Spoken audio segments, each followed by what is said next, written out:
Na parte de terça-feira, Daniel 7. Daniel 7 é uma repetição de Daniel capítulo 2. Daniel capítulo 2 mostra a sucessão de 4 impérios e a divisão do quarto império, o Império Romano, em 10 nações. A divisão do Império Romano ocorreu no ano 476 depois de Cristo. Depois da divisão do Império Romano, o capítulo 2 não dá mais detalhes, mas mostra a pedra, que é a volta de Jesus Cristo.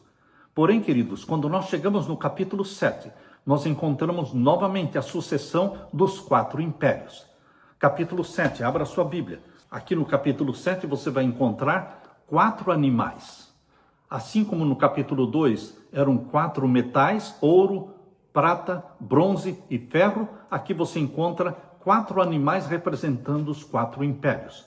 O primeiro animal é o leão. Capítulo 7, verso 2. Falou Daniel e disse: Eu estava olhando na minha visão da noite, e eis que os 4 ventos do céu combatiam no mar grande, e 4 animais grandes, diferentes uns dos outros, subiam do mar. Vamos ler então Daniel capítulo 7, verso 1 a 3. No primeiro ano do rei Belsazar, rei de Babilônia, teve Daniel na sua cama um sonho e visões da sua cabeça, escreveu logo o sonho, relatou a suma das coisas. Falou Daniel e disse: Eu estava olhando na minha visão da noite, e eis que 4 ventos do céu combatiam no mar grande. A profecia diz que ventos em profecia devem ser entendidos como guerras e destruição. Isto está em Jeremias capítulo 49, verso 36. É um código profético. Ventos simbolizam guerras e destruições. E aqui fala também de mar, águas. Lemos também em Daniel capítulo 7 e o verso 3. E 4 animais grandes, diferentes uns dos outros, subiam do mar, subiam da água. Água ou mar, em profecia, simbolizam povos, nações. Isto está muito claro em Apocalipse 17, verso 15. A Bíblia dá os símbolos e a Bíblia também dá a interpretação desses símbolos. Você não pode interpretar a interpretação. Você também não pode interpretar os símbolos, porque a própria Bíblia interpreta os símbolos. E você goste ou não goste da interpretação, você precisa aceitar, porque foi dada por Deus. É assim que a Bíblia fala de animais também como sendo reinos. A Bíblia diz aqui no capítulo 7 e o verso 3, 4 animais grandes, diferentes uns dos outros, subiam do mar. O capítulo 7, verso 23, diz que estes 4 animais simbolizam 4 reinos. Leia comigo, capítulo 7, verso 23. Disse assim: o 4º animal será o 4º reino na terra.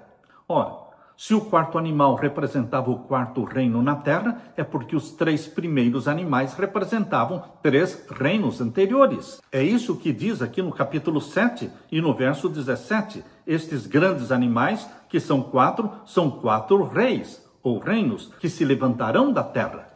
Portanto, quando você lê o capítulo 7, verso 17 e capítulo 7, verso 23, e disse: o 4º animal será o 4º reino da terra, o qual será diferente de todos os reinos, e devorará toda a terra, e a pisará aos pés, e a fará em pedaços. Os 4 animais representam os mesmos 4 impérios já mencionados no capítulo 2. Babilônia, representada pelo leão, Medo-Pérsia, representada pelo urso, a Grécia, representada pelo leopardo, e o animal terrível, com dentes de ferro, representando o Império Romano. E aqui diz no capítulo 7, no verso 7, que este animal, o 4º animal, que tinha dentes de ferro, tinha também 10 chifres. Na estátua do capítulo 2, existiam 10 dedos. Na visão do capítulo 7, este 4º animal tem 10 chifres, que representam o mesmo que os 10 dedos da estátua do capítulo 2. As 10 nações que surgiram da derrocada do Império Romano em 476 depois de Cristo. Portanto, lemos aqui no capítulo 7, verso 7 em diante. Depois disto, eu continuava olhando nas visões da noite, e eis aqui o 4º animal, terrível e espantoso, e muito forte, o qual tinha dentes grandes de ferro. Ele devorava e fazia em pedaços e pisava aos pés o que sobejava. Era diferente de todos os animais que apareceram antes dele, e tinha 10 chifres. Estando eu considerando os chifres, ou seja, os 10 chifres, eis que entre eles, ou seja, entre os 10 chifres, subiu outro chifre pequeno, diante do qual 3 dos chifres anteriores foram arrancados. E eis que neste chifre pequeno havia olhos, como olhos de homem, e uma boca que falava grandiosamente ou arrogantemente. Eu continuei olhando até que foram postos uns tronos, e um ancião de dias se assentou, e o seu vestido era branco como a neve, e o cabelo da sua cabeça como a limpa lã, e o seu trono chamas de fogo, e as rodas dele fogo ardente. Um rio de fogo manava e saía de diante dele, milhares de milhares o serviam, e milhões de milhões estavam diante dele, e assentou-se o juízo, e abriram-se os livros.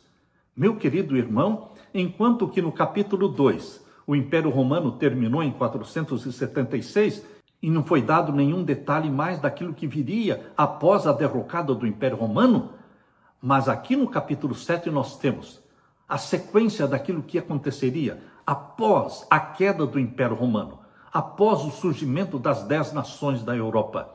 Aqui no capítulo 7, verso 8, nós temos o detalhe de que no meio dos 10 chifres que surgiram do Império Romano, surgiria um chifre pequeno.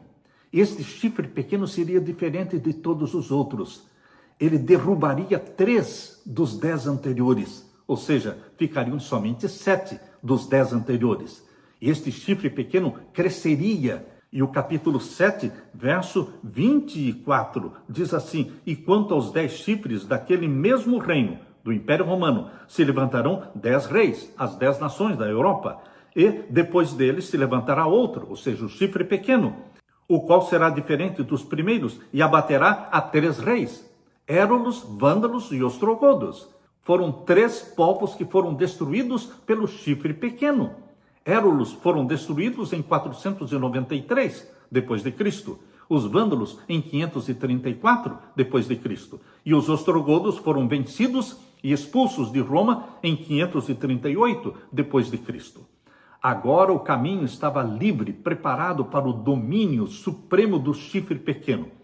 Este chifre pequeno não era um poder civil somente, era um poder civil religioso, porque se proclamaria Deus e buscaria ser adorado como Deus, e ele mexeria com a lei de Deus e perseguiria o povo de Deus. Leia atentamente Daniel capítulo 7, verso 25.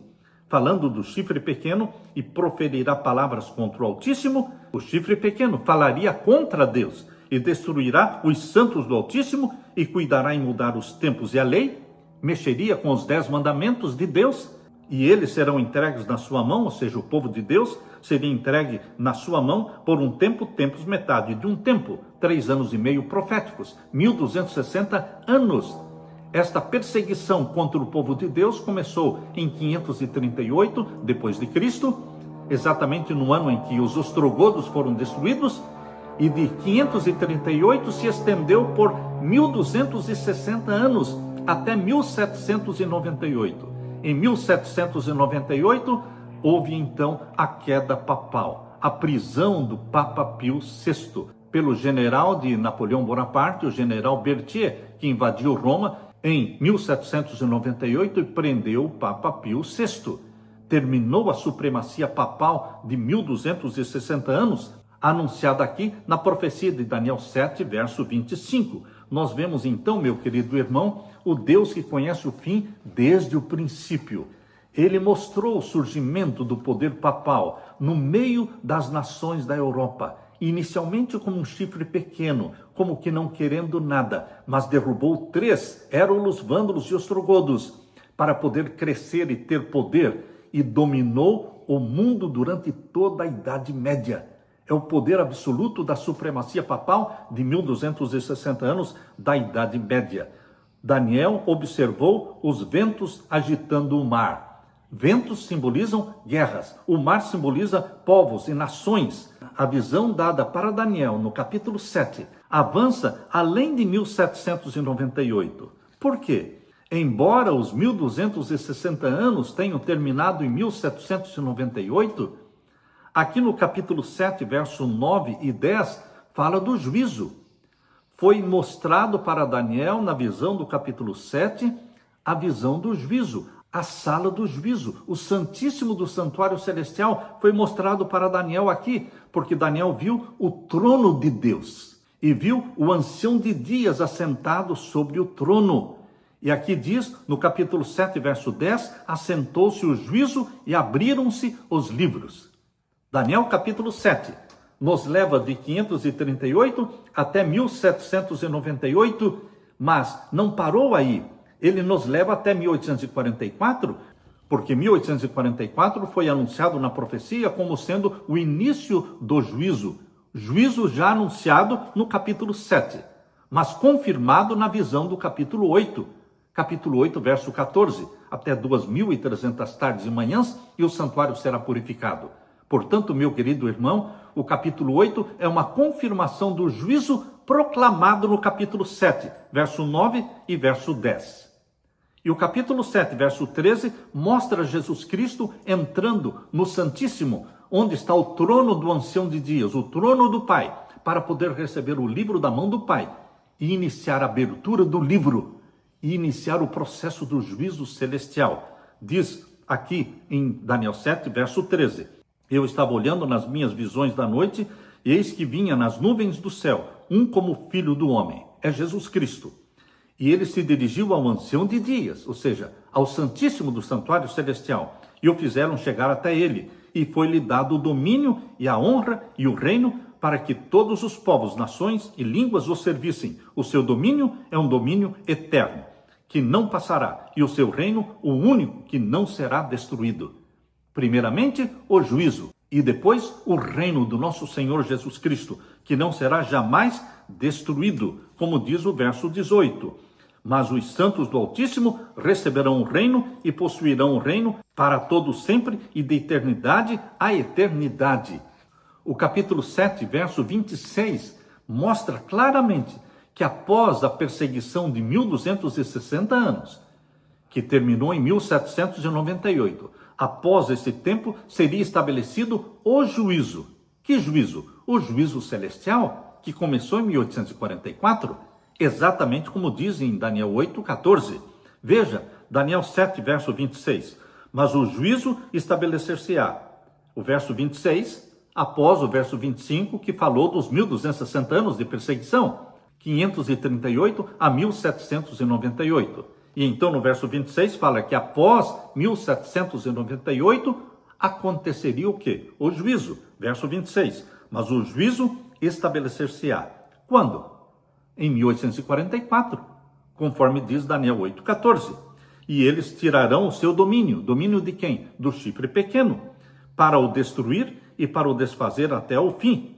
E o reino e o domínio e a majestade dos reinos debaixo de todo o céu serão dados ao povo dos santos do Altíssimo. Você faz parte do povo dos santos do Altíssimo. Louvado seja Deus por isso. E seu reino será um reino eterno. E todos os domínios o servirão e lhe obedecerão. Aleluia! Você e eu fazemos parte do reino dos santos do Altíssimo. Nós vamos reinar com o nosso Senhor Jesus Cristo. Estamos vivendo hoje o período do juízo, que começou em 1844. Nós estamos no tempo do juízo. Logo, muito em breve, vai começar o juízo dos vivos. E então Jesus Cristo fechará a porta da graça. Já o povo de Deus estará selado.